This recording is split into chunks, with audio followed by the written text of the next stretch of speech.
Subscribe to our channel and press the bell icon. अस्सलाम वालेकुम अज़ीज़ तलबा तालिबात। सर अब्दुलसत्तार खानिस यूट्यूब चैनल में आप तमाम का इस्तकबाल है। जमात दहम मजमून मराठी आंतर भारतीयत 10वी 15वा दिवस ब्रिज कोर्स सेतु अभ्यास दिवस 15 क्षेत्र लेखन संकल्पना कथा लेखन क्षमता कौशल्ये दिलेल्या विषयामध्ये स्वतःच्या विचारांची कल्पनांची भर घालून पुनर्लेखन करता येणे, म्हणी, वाक्यप्रचार, सुभाषिते, कल्पनाविस्तार यांचा लेखनात प्रभावी वापर करता येणे. जाणून घेऊया खालील शीर्षकावरून कथा लेखन करा. कोल्ह्याला द्राक्षे आंबट. एका रानात एक कोल्हा राहत होता. एके दिवशी त्याला खूप भूक लागते. तो रानात खायला शोधत असतो. 2 तास फिरल्यावरही खायला मिळत नाही. कोल्हा भुकेने बेचैन होतो. तो फिरत फिरत एका गावाजवळ येतो. एका घराजवळ त्याला द्राक्षांची मोठी बाग दिसते. ते पाहून त्याच्या तोंडाला पाणी सुटते. आता पोटभर द्राक्षे खाता येतील असे त्याला वाटते. तो मोठ्या खुशीत द्राक्षांच्या बागेत शिरतो. बागेत द्राक्षांच्या भरपूर वेली होत्या. प्रत्येक वेलीवर द्राक्षांचे घड होते. द्राक्षे बघून आता कोल्ह्याला पोटात भूक मावत नव्हती. त्याने द्राक्षे खाण्यासाठी उडी मारली. त्याची उडी द्राक्षांच्या घडापर्यंत पोहोचली नाही. कोल्ह्याने द्राक्षे मिळवण्यासाठी पुन्हा पुन्हा उड्या मारल्या. त्याचे पाय दुखू लागले. थोडा वेळ थांबून कोल्हा पुन्हा प्रयत्न करतो. उंचावरची द्राक्षे त्याच्या हाती येत नाहीत. तो शेवटची उडी मारतो. ती देखील फुकट जाते. ही द्राक्षे आंबट आहेत. अशी आंबट द्राक्षे मला नकोत असे म्हणून भुकेल्या पोटी कोल्हा तिथून निघून जातो. तात्पर्य नाचता येईना अंगण वाकडे. कोल्हा आणि द्राक्षेचे चित्र. होय, कोल्हा डोळ्यासमोर आला. नाचता येईना अंगण वाकडे. विज्ञान कथा रूपक कथा म्हणजे ही आहे एक बोधकथा. म्हणजे याचे प्रश्न दिलेले आहे. शीर्षक जे कथा लिहिताना कोणते चित्र आले? कोल्हा आणि द्राक्षे. कोल्हा हा प्राणी तुमच्या डोळ्यासमोर आला का? होय, कोल्हा डोळ्यासमोर आला. कथेचे तात्पर्य नाचता येईना अंगण वाकडे. कथा कोणत्या प्रकारात मोडते? बोधकथा. शिक्षकांनी विद्यार्थ्यांचे गट तयार करून वरील शीर्षकावरून कथेतील पात्रे, घटना व घटनाक्रम, स्थळ, सुसंगतता याविषयी गटात चर्चा करण्यास सांगावी. शिक्षकांनी वरील प्रकारे सोप्या प्रश्नातून विद्यार्थ्याकडून कथेविषयी जाण लक्षात घ्यावी. सक्षम बनूया. शिक्षकांनी कथालेखन अधिक दृढ होण्यासाठी विद्यार्थ्यांना पुढील कथेचा पूर्वार्ध वाचून कथा पूर्ण करण्यास सांगावे. एका रानात एक कोल्हा राहत होता. एके दिवशी त्याला खूप भूक लागते. तो रानात खाण्यासाठी काही शोधत असतो. 2 तास फिरल्यावरही त्यास काही खाण्यास मिळाले नाही. कोल्हा भुकेने बेचैन होतो. त्याला फिरत असताना एक बाग दिसते. ते पाहून त्याच्या तोंडाला पाणी सुटते. आता पोटभर द्राक्षे. शिक्षकांनी विद्यार्थ्यांना वरील अपूर्ण कथा वाचायला सांगावे. वरील अपूर्ण कथा पूर्ण करण्यास सांगावे. कथेचे तात्पर्य लिहिणे. पुढील कृतीच्या मदतीने कथा लेखनाची वैशिष्ट्ये समजून घेण्यासाठी मार्गदर्शन करावे. पहिला आहे कथेचे काळ, दुसरा कथेतील पात्र, तिसरा कथेतील घटना, चौथा कथेचे शीर्षक. चला सराव करूया. शिक्षकांनी विद्यार्थ्यांना शब्दावरून मुद्द्यावरून कथा लिहिण्यास सांगावी व योग्य शीर्षक देऊन तात्पर्य व म्हण ओळखण्यास सांगावी. कथेत योग्य पात्र निवडून उचित संवाद लिहिण्यास सांगा.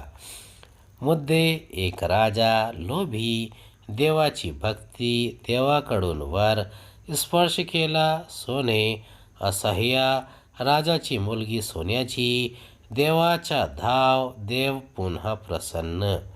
शिक्षकांनी अशा प्रकारची अनेक उदाहरणे देऊन कथा या घटकाचा सराव करून घ्यावा. लोभी राजा शीर्षक आहे. खूप खूप वर्षापूर्वीची ही गोष्ट. रामपूर नावाचे एक छोटेसे गाव होते. रामसेन नावाचा एक राजा तिथे राज्य करत होता. तो खूप लोभी होता. त्याला ललिता नावाची एक सुंदर कन्या होती. राजा रामसेनाचे त्याच्या कन्येवर खूप प्रेम होते. रामसेनला नेहमी वाटायचे की आपल्याकडे भरपूर धनसंपत्ती असावी.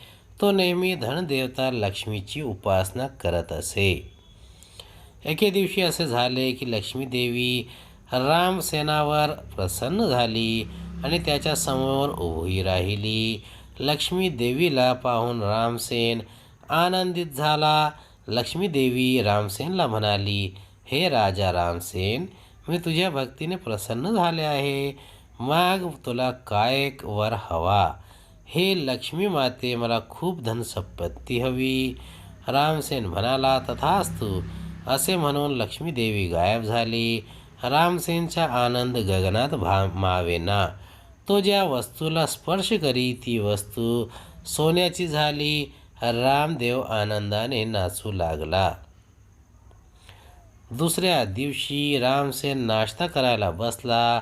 तो ज्या पदार्थाला स्पर्श करी तो पदार्थ सोन्याचा होई. आता मात्र रामसेन चिंतित झाला.